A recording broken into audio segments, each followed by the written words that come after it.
Hi there, it's Vince Mohr. Listen, I wanted to share a story with you. The pastor of our church and a good friend of mine, Tom O'Leary, was at a national FFA convention a while back in support of his son Luke.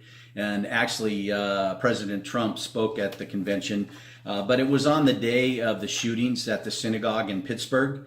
And so President Trump had actually asked Tom to pray for the victims and their families and friends, as well as just pray for our nation as a whole.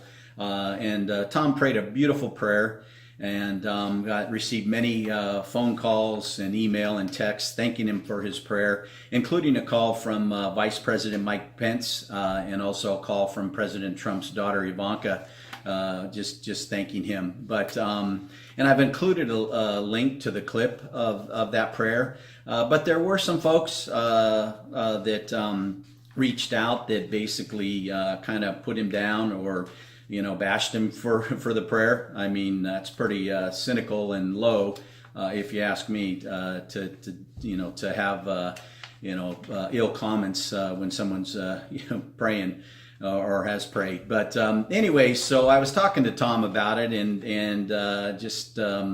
he had mentioned that when he was lifting that up in his prayers, that God had put on his heart the quote by Theodore Roosevelt, "The man in the arena."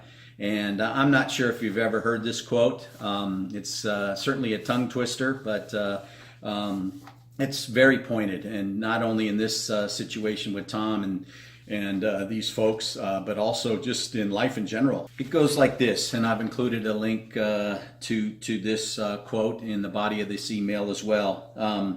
The critic is not who counts, not the man who points out the strong man's stumbles, or where the doer of deeds could have done them better. The credit belongs to the man who is actually in the arena, whose face is marred by dust and sweat and blood, who strives valiantly, who errs and comes up short again and again, because there's not effort without error and shortcomings, but who does actually strive to do the deed, who knows the great enthusiasm, the great devotion, and who spends himself in a worthy cause, who at best knows the triumph of high achievement, and who at worst, if he fails, at least he fails while daring greatly, so that his place shall never be with those cold, timid souls who neither know victory nor defeat. So that's just one of the awesome quotes by Theodore Roosevelt, President Roosevelt, and it was interesting that that's kind of what God had put on Tom's heart. But it's a lesson for all of us. I heard it said one time, you can't lead the orchestra, or to lead the orchestra, you got to turn your back on the crowd, and that's so true in life.